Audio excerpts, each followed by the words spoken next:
सवाल नंबर 1। वो कौन सी चीज है जो बाजार से पूरी मिलती है मगर घर आकर आधी रह जाती है?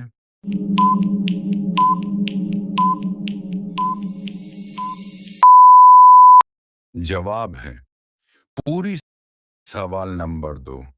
वो कौन सी चीज है जो जितनी ज्यादा बांटें इतनी ही बढ़ जाती है?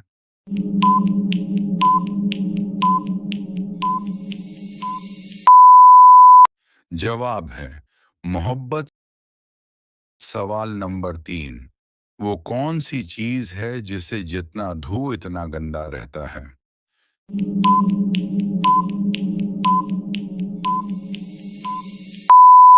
जवाब है पानी। सवाल नंबर 4। वो कौन सी चीज है जो आसमान में है मगर जमीन पर गिरती है?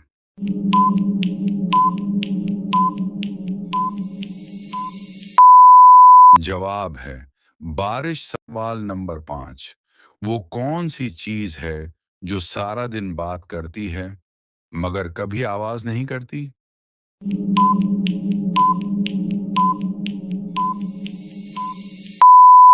जवाब है किताब।